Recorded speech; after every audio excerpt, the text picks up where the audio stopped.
कि सच्चे आज भारतीय है और इसके जिसे भी जवाब हम एक्सपेक्ट करें और युद्ध जो में जो लड़ने सवाल की इच्छा है, वो अपनी पूछ रहा चाह हमारे इस है फैक्ट लाइव पर लिख यूएस सकता है कि उसकी क्या इच्छा यूएस है, कि वो पहले कौन-से हथियार से लड़ना चाहता है। अगर उसे मौका मिले कि बॉर्डर पे जाने का कि उसे हम कि आपको मौका दें कि यार भी जो हमें आपको मौका दें, हमें मौका दें कि आप बॉर्डर पे सीएसपी जाओ, आप कौन-से हथियार से लड़ने जाएँगे? मैंने तो अपनी इच्छा बता दी कि मुझे कौन-सा हथियार चाहिए। के आर्यमन तहत चाहता है कि इसे कि बंदूक टैंक में डाला जाए, ये टैंक के अंदर बैठ के लड़ना पसंद पाए करेगा। तो मुझे लेकिन वो हमारी बस जैसे बंदूक है 47 जब भाई, हम वो सुबह लेके यहाँ जाएँगे। पे जब सुबह यहाँ पे ब्रीफिंग के लिए आए थे तब और विक्टर मिश्रा आप बड़े कौन-सा वेपन और चाहते हैं जिससे आप बॉर्डर पर लड़ना चाहोगे अगर आपको मौका मिले युद्ध करने का? तो हमें कमेंट और बॉक्स में अपनी एटम राय बम ज़रूर मत दें, बोल अपने हथियार का नाम ज़रूर लिखें। एटम बम मत बोलना कोई। बोले बस वो लाल बटन चाहिए मुझे वो दबाना और सीधा कोई ऐसे ही लिख दे, मुझे तो परमाणु बम दे दो बस एक ही। वही होता है। वो हाँ, न्यूक्लियर मिल जाए, बोले एक सीधी बटन चाहिए इसको टाइम। लाल बटन। बहुत ब्रीफ स्टेटमेंट दिया लेकिन वो एक्सेप्टेंस तो मोदी यहाँ जी के पास की है ना इस टाइम। लाल नहीं बटन हो तो रहा था मोदी जी कि के पास है ceasefire भाई। रहे और वो जो आपसी समझौता है वो बना रहे क्योंकि अमेरिका ने इंटरवीन किया था उन्होंने आके साफ तौर पे कहा साहिल कि समझौते के कुछ देर बाद ही किया उल्लंघन, नहीं खबर है।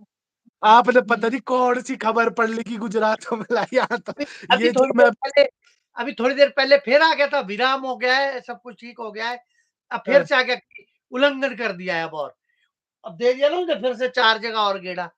अब इंडियन आर्मी को फिर से सख्त आदेश दे दिए गया कि इधर तक शांत आप रहिए। में किन-किन चमूतियों को बिठा के रखा है वो लगे बढ़िया-बढ़िया राग गाने। ये तो पता नहीं क्या दे रहे हैं न्यूज़ पर जो सच्ची है वो खबर है पाकिस्तान की कुत्ते की दुम है यार। क्या मानेगा वो कर रहा है, हरकतें कर रहा है वो बीच-बीच में अटैक कर रहा है और ये इसकी खुजली हटेगी नहीं। वो खुजली होती है ना खुजली वाला कुत्ता होता है वो हाल है इसके पाकिस्तान के। वो देखो बढ़िया है इसको दो गेड़ा मैं तो बोलूँ हमें भी मौका मिले हम भी जाए बॉर्डर पे। बोलो भाइयों कौन-कौन चाहेंगे बॉर्डर पे जाके इस समय अगर मौका मिले उन्हें जाने का और किस तरह बैंड बजाएँगे, कौन से हथियार से लड़ना पसंद करेंगे?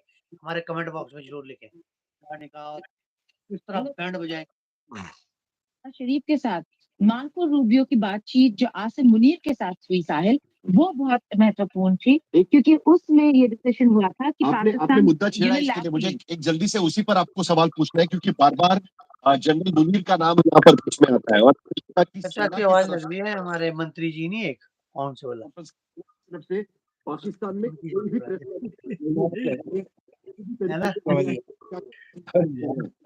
लेकिन उसके बावजूद सीज़ फायर की है ना? बातचीत समझ गया मैं क्या बोल मेरे को ही लग रही कि तेरे को भी लग रही है। पाकिस्तान को ही लग रही है और हाँ, कई यानी जनरल है वो एक दूसरे के साथ में एक ही पेज पर नहीं है है ना? इस मामले को लेकर और इसीलिए ये चीज फायर वायलेशन हमें यहाँ पर देखने मिलता है क्योंकि प्रधानमंत्री पाकिस्तान के ट्वीट वरना करते हैं उधर-उधर को नहीं देखेगा ना तो ऐसे ही सुनेगा, तो ऐसे लगेगा हाँ, कि वही तो है। इस बारे में सेना की तरफ से इसके बारे में कोई जानकारी नहीं दी जाती। देखिए आप बिल्कुल सही कह रहे हैं कहीं ना कहीं अब जो पाकिस्तान की खैर नहीं। भाइयों लिख के आ गया नबी अपडेट कि अब पाकिस्तान की खैर नहीं। लेटेस्ट अपडेट अब पाकिस्तान की खैर नहीं। तैयार हो जाइए। लीडर्स हैं जनरल्स हैं है राजीव भाई वो आता नहीं था जोधपुर पहले ने किया उल्लंघन। वो आता नहीं था पहले चैन से सोना है तो जाग जाओ। जो है वो अंदर भी है चैन से अपने बच्चों को सुलाना है तो खुद जाग जाओ। लीडरशिप और मिलिट्री लीडरशिप के बीच भी काफी तनाव है लेकिन एमई इसमें रोका आपको क्योंकि एमई ऐसे मांगते थे इससे कुछ। वो हमारे साथ है लेकिन अब मेरे को लग रहा है हमले बंद हो गए हुए हैं क्योंकि अब कोई अपडेट नहीं आ रही। हाँ, तो बंद हो गए उधर से गेड़ा। हमले बंद नहीं हुए हैं। हैं? अब बोल रहे हैं अब पाकिस्तान की खैर नहीं। पता नहीं तू मजाक सोच रहा है मैं अभी साउंड देता हूँ।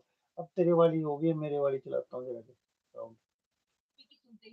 शहबाज शरीफ बहुत ही shrewd पॉलिटिशियन रहे हैं ऐसे ही वो इतने दशक तक चीफ मिनिस्टर नहीं बन के रहे पंजाब के और पंजाब गढ़ है न केवल पॉलिटिकल लीडरशिप का साउंड ठीक आ रही? टेररिज्म आतंकवाद का भी और इन सब को लेकर चलना एक चीफ मिनिस्टर के लिए नामुमकिन होता है अगर वो मिलिट्री लीडरशिप के साथ हाथ मिलाए हुए नहीं होते तो सिविलियन लीडरशिप मिलिट्री लीडरशिप की अहमियत समझता है नाखुश है लेकिन